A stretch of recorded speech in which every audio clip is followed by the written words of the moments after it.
Hello, everyone. It's a great day this weekend. Got to acknowledge what's going on. I wanted to come live again and acknowledge what's going on. We need to get a sense of our values and remember history. History reveals human nature. We want to make sure that we are level-headed in expressing our opinions for the atrocities that are occurring.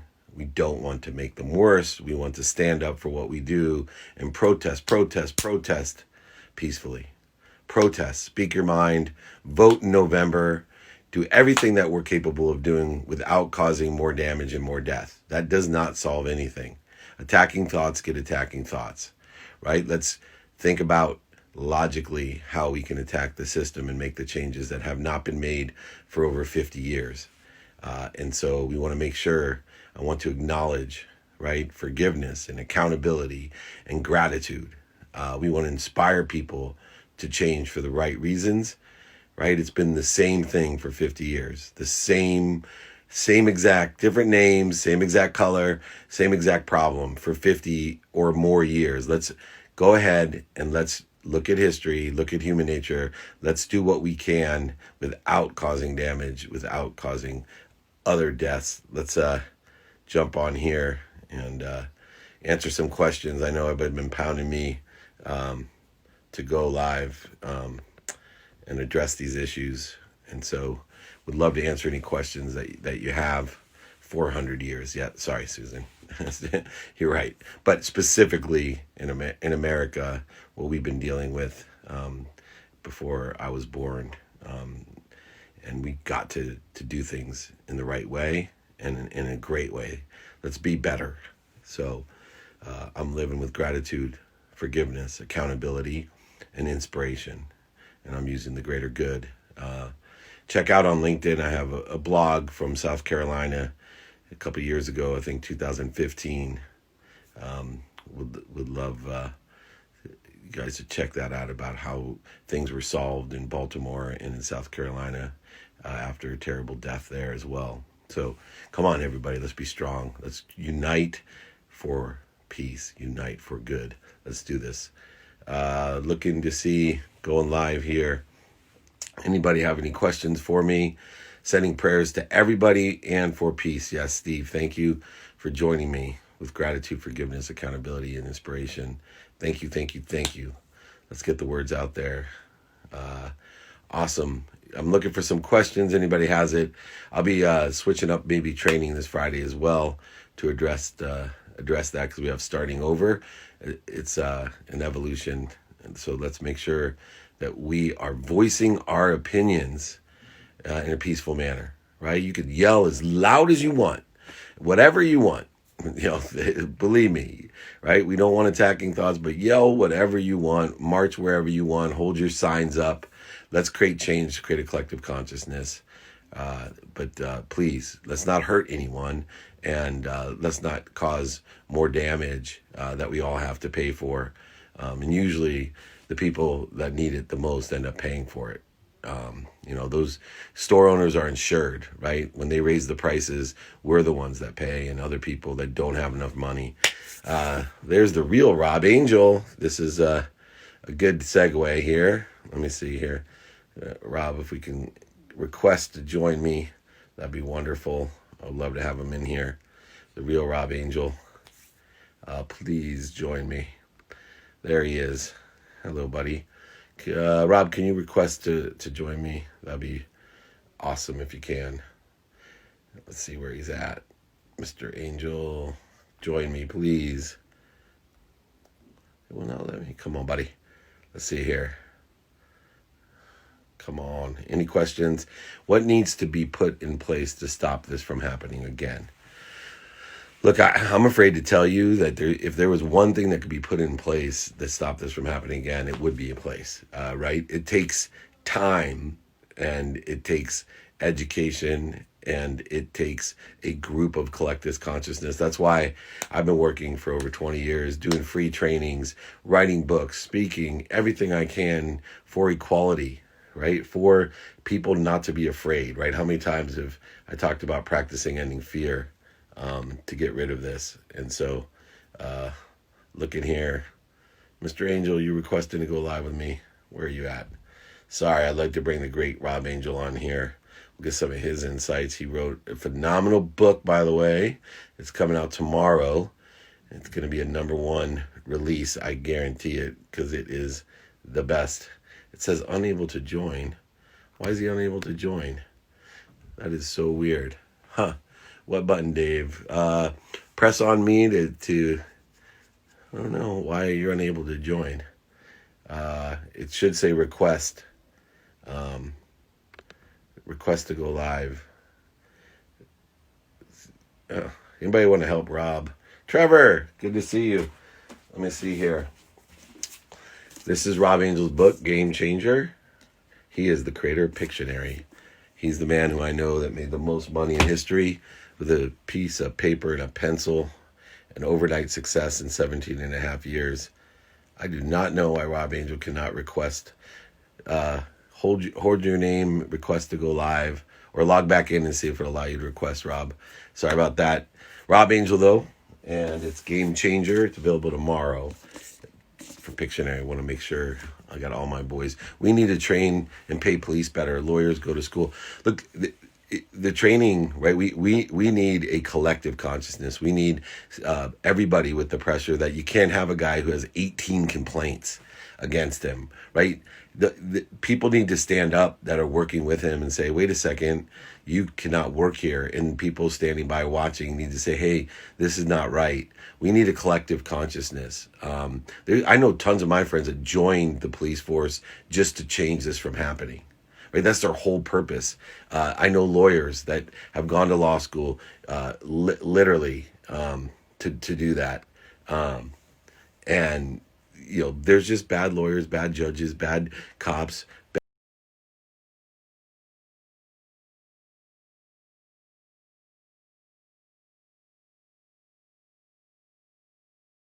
not okay. We make mistakes, but there's a line that can't be crossed, right? There's a line that can't be crossed. Rob, I apologize. I don't know how or why. Can someone from Team David Meltzer call Rob Angel and help him go live? Because I really want to get him on here for his book Game Changer that's coming out. It should be a simple process to get him to go live. I do not know why it will not. So, Rob, why don't you log back in and out and see exactly why, unless you're... Anyways, let's get some questions going. I'll answer those while I wait for Rob. Any advice on how to deal with social phobia? Yeah, so social phobia is the same as any other fear, right? Fear is an interference and a corrosion to the greatest source of light, love, and lessons that we ever want to do. We want to learn the lessons from this. Rob, try closing Instagram and reopening. That's Team David Meltzer. You can also give him a call if you can, somebody. I'm trying, brother. We got it. We got plenty of time, man. You are my boy. And it's okay, because people know you are the game changer. That's the book, the inventor of Pictionary. Imagine that. Millions of dollars from a piece of paper and a pencil. All right, let's keep the questions coming. What do you believe is beyond the universe? I don't. I believe infinity of the universe. So I extract time from my perception and allows infinity. It doesn't matter how far through a telescope I look or how far through a microscope I look. It's which view is the grander, as Wayne Dyer used to say. Neither, because they're just endless. It's amazing. And we got to fight, right? You got to enjoy the consistent, persistent pursuit of your potential. There are no tough situations, just tough people. We have to fight. There he is. Let me see if I can get him back on. Nope, won't let me join. Why? Somebody please call Rob Angel and get him to... It says, Rob, scroll to the top of the comments for request. All right, Rob. Thank you. Who was that? I want to go shake down 814. Rob, roll all the way to the top of the comments, and it says you can request to go live with me. All right, perfect. We're going to get him on here. Here we go. What do you mean when you say collective consciousness? Thank you. Thank you for asking me that. So, collective consciousness is you have your own consciousness. And the more that we spread and connect to others without interference or corrosion, we can share our consciousness. We all believe in good. We all believe in happiness. We all believe if there's more people that have a collective consciousness of fear, things like this happen. When we have a collective consciousness of more than enough of abundance, it actually can regulate itself. People will feel a pressure not to cross that line, right? It's a matter of humanity. Consciousness itself is a formless energy that believes something. And I'm trying to create a collective consciousness of happiness. So there's no separation, no need to be inferior, no need to be superior, no need to be separate, no need to be angry, upset, guilty, resentful, offensive, all of these different things. Uh, so thank you. Thank you. Rob Angel. There we go. Well, let's let him in here. I knew we could. That's the consistent, persistent pursuit of your potential. So there we go. Thank you, everyone, for your patience. Thank you, Michael Lane. Thank you for joining me. Hey, Oh, back up. this guy is timeless. Rob Angel does not age. How are you? I'm doing well. Sorry the confusion, but there you go. Look what I got. There it Look is. at that. That's so weird. I'm gonna turn it the right way, even. Yeah, So I've got one too. that's awesome. So Rob, before we get into the book, right? You are one of my mentors, good friends. We were in symbiosis the first time we met. We have a shared consciousness, but I love your perspective on things. And I'm trying to articulate how people can express their opinions with what's going on today without causing harm, without causing damage, without causing more death. How do you articulate to people? How can we stand up for ourselves? How can we create change without hurting others? Yeah, it's all in how you present it. It's don't get in people's face. Don't start screaming and yelling. If you have a perspective and you want to share, share. But don't start pounding, right? You've got to be heard. You have to be heard. But when you're talking one-on-one and you're talking, you've got to talk quietly, and that's going to get their attention. You have to engage. And what do they do with the anger, right? Like I totally can appreciate anger. You know, as a kid, I was full of a lot of anger, and people have to deal with the anger. How can we deal with the anger when it's been decades and centuries now of unfair behavior and treatment? Yeah, I hate to say it, but you have to be a little patient because things don't change right away. Unfortunately, we want them to. And then that anger starts building. We're not being heard. We're not being listened to. And so, again, go take it a little slower, but make sure you get your point across and, and take a little perspective sometimes. You know, I was on with the CEO of Female Quotient, and we were talking about equality in pay for women and men. And I was shocked because the CEO, Shelley Zallis, was the first woman who I was in a conversation with about change. And I said, well, how long do you think it'll take in America till men and women are paid equally? And she said, I think 120 years. And It was the first time I'd ever seen someone say that it's still worth it. And that's where we talk about game changer. I have been your friend for years and years, love at first sight. And you just seem like such an awesome, lucky person. And you're one of those guys I always would joke around. You could fall into a gutter and literally come out smelling like roses. But when I read about how long it took you and what you went through, talk about, changing and game changers. Yeah. It didn't happen overnight. And there was a lot of people laughing at you, making fun of you, scoffing you. You were a bartender, basically, with a dream. Yeah. Yeah. It didn't happen overnight. Pictionary, #1 game in the world, but it took us a long time to get there from coming up with the concept at 22 years old, sat on it for about 3 years, but then I started working on it. And that's when it all transpired. It did not happen overnight. Nothing happens. And then by the end of the book, I was a different person. By the end of that 17-year journey with Pictionary, I wasn't the same guy, not just business, but spiritually and emotionally. And does that happen collectively too? Someone asked me about a collective consciousness. Don't you think collectively that the same type of maturity, evolution, and enlightenment or awakening can happen? Oh, it has to. I mean, it just absolutely has to. And it is happening. You feel it in the air, if you will, that when the more people you talk to about the spirituality of it all, but just all the collective moving forward as a species, it's happening. And hopefully that will accelerate. And can you share the aardvark kind of philosophy and how you would apply it today beyond, I'm not going to spoil the book, but how that would be applied to today into this situation? Yeah, the aardvark philosophy is when I did come up with the idea for Pictionary, I started overthinking everything, right? Business plans, marketing plans, and it just all became too much. So I broke it down to its simplest, easiest first task, and that was making a word list. And so when I figured that out, I went in the backyard, opened a dictionary, and I wrote down the word aardvark. And that got me started. I didn't have a plan. I didn't have all the things in place. I just wrote down aardvark. But the beauty was, by writing down that one simple word, I had a mind shift. My mindset changed from being a waiter to being a game inventor. And that's what it was. And from there, then I got partners. Then I put the game together. So that one little aardvark created Pictionary. And in this case, I talk about segmentation, where it seemed like to me in 10 years, you were about 25% of the way there. And then in 15 years, you look like you were about 50% of the way there. And then in the last 2.5 years is where you got to 100% of the way there, to the greatest, the #1 game in the world. But most people quit after 10 years.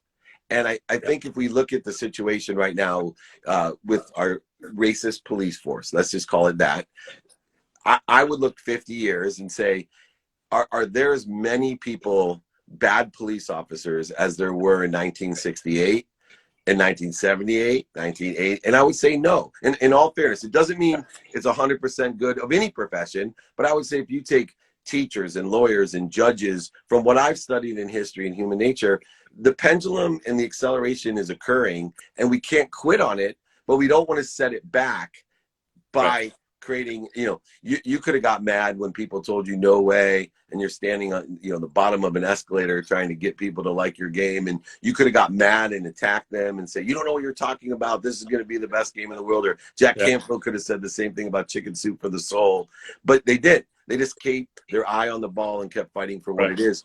What inspired you, though? A lot of people ask me, what keeps you motivated, what keeps you inspired? What kept you motivated and inspired through that process? Yeah, I look at it as passion for me was the passion for creating Pictionary. That was excited, but passion for me dies over time. You get tired. There was times, as you say, at the bottom of the escalator. But by then, I learned to love the process. I loved to learn my business, my partners, what I was accomplishing, and that got me up in the morning. And passion was still, it never left. But it was the love of what I was doing.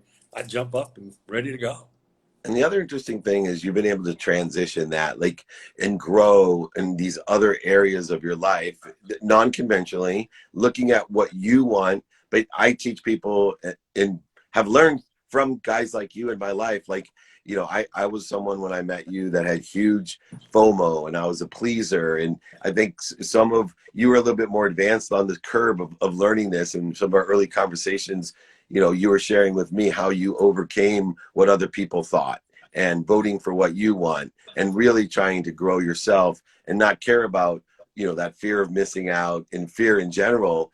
And you started living your life and grabbing it. In the evolution of our friendship over the last 15 years, I've seen that happen.